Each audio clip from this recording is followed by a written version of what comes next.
All right, today we're going to talk about getting ready to go hunting.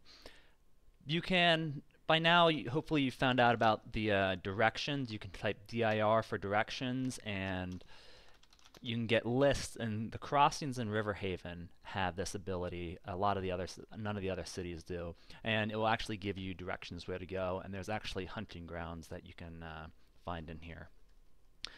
So first things before you even head out to go hunting is you want to make sure that you have a weapon, you have armor, and you're ready to go. I kind of have a little routine I go through is I want to check my encumbrance, and I'm somewhat burdened. And also another command is if you go inventory armor, you'll see that right now I'm not wearing any armor. I know I have leathers, so I can go get leathers and then wear leather. Now these are probably damaged. You can appraise the leathers and you'll see that they are in good condition, so that means that they're actually pretty beat up. I should probably get those repaired, but for right now we're not going to worry about that. Also going to get my helmet, and I don't believe this character has gloves on him right now. Yeah, so I don't have any gloves. Now if I type inventory armor, I can see that I'm wearing my helmet and my leathers. I also want to make sure I have a shield on, so I'm going to get my shield. Now you can hold your shield. You see right now I'm holding my shield in my right hand. I can type swap to get that in my left hand, and you need to have your shield in your left hand for it to effectively block.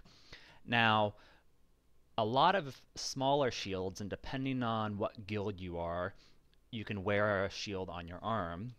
I believe the shield's already set up to wear on the arm, so if I type wear shield, I slide it onto my left arm through the straps.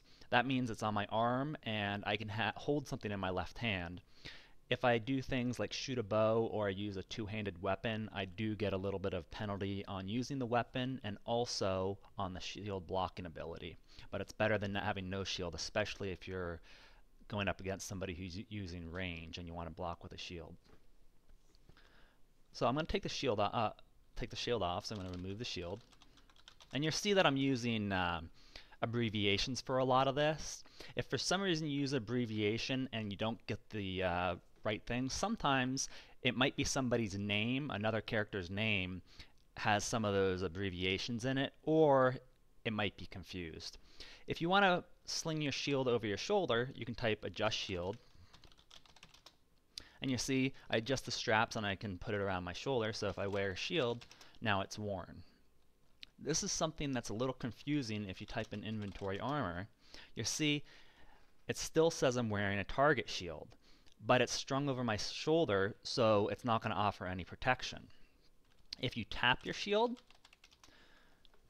it still doesn't help you, so you really need to remove the shield and adjust it to make sure that it's on your arm, and we're going to wear that. So my encumbrance should be down since I'm wearing armor.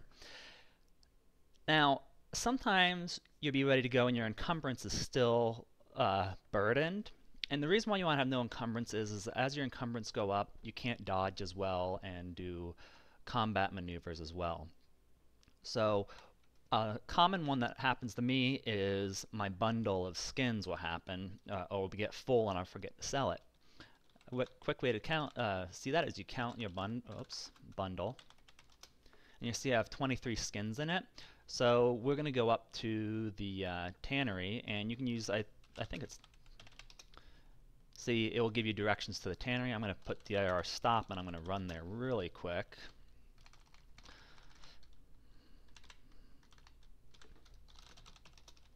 And I'm here. A little trick that I like to do is I'm going to remove the bundle, and I know I have a rat tail in here, so I'm going to get the rat tail out of it. Oh, it's a cobalt tail. I always like to appraise the bundle, so I know how much I'm going to get it. You get a little bit of experience for appraisal in that. And then you can sell the bundle. Now I have my rope, I can bundle it back up. And there's different, well, we'll hear with the bundles, there's different ways to wear the bundle. Right now, default is slung over your shoulder. I like to have my shoulder slots for something else like a bow or a shield. So if you pull the bundle, you can adjust. See, now it's gonna be draped over my shoulders. If I pull it again, wear it around my waist. That's normally where I wear it, and you can keep on cycling through it. So I can wear it on my back, I can put it on my belt, over my shoulder, around my shoulders, or around my waist. Around my waist is where I like it, so I'm going to wear a bundle. Last thing I want to talk to you about, as I'll get out of there, is your stance. Stance is a combat, how much of your skill you're allotting to different things. You can pull that up by typing stance. Right now you can see that I'm using 100% of my evasion skill, 81% of my shield block, 0 weapon parry, and 100% of offensive skill. You probably notice that you only get 280 total points to use. As you increase your defending skill, you get, depending on what guild you are, you're going to get points, extra points every 50, 60, or 70, I believe, defending skill. So as that goes up, you get an extra point you can use. You can change how this is used by typing stance set, and we're going to go 100 for evasion, and then we'll do 40, and then we'll do 41. I always get confused at which one's which, but as you can see, the middle one is parry, the last one is shield, and I have 0 points left. This means that I'm going to use a little bit of my parry and a little bit of my shield. More times than once, I've gone out and had my shield and expecting to use my shield for something, and I've been in parry stance with a bow, and you can't parry with a bow, and I've gotten some pretty bad hits right off the get-go. So we're going to set the stance to 100% shield.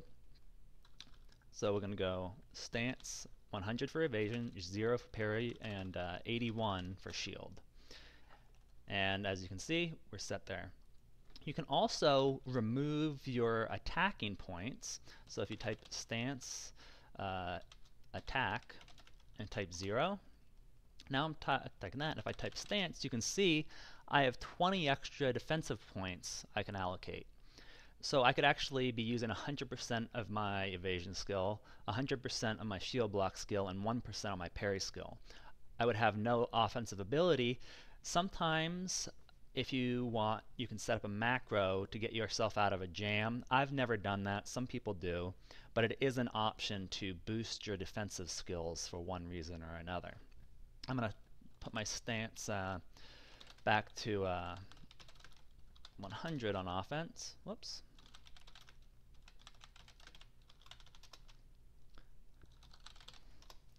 And everything looks good. So now I'll also talk really quick about sheathing weapons. I do not have a sheath on this character, but I have put my cutlass in my backpack. Actually, I'll pull out my broadsword. You can go get a sword, and I pull out my bastard sword, and if I type, and then I can also stow it. A faster way, and what I like to do, is if you type wield, W-I-E for short, whoops, if you wield sword. Now if I type sheath, or S-H-E-A for quick, I automatically sheath it into the last place I put it. Because what will happen is, especially if you have multiple weapons, you might have a weapon that doesn't fit in your sheath, or you might have throwing daggers you want to put in your throwing dagger sheath, and you might want to put your sword in your regular longsword sheath. So using wield in the weapon will automatically sheath it into the last location you put it, which can be very handy. One last mention about bastard swords is you can get them, they're either heavy edge, I think it's heavy edge now, or two-handed edge. So we'll wield it again, and the way you change between them is you type swap sword. And so now I'm using it as a two-handed edge. If I type swap sword again, I go to heavy edge. Now what I just did here is a very bad habit to get into, because especially in the beginning when you're hunting something like goblins, they drop short swords sometime. And if you type swap sword in the middle of battle, the game's going to default to the one that's on the ground, and it's going to say something about you should have that, shouldn't you be holding that sword in your hand. So what you want to do is type swap my sword in that case, and that way there's no confusion about which one you're trying to swap. So we'll sheath that, and we'll come back and we'll actually go out hunting.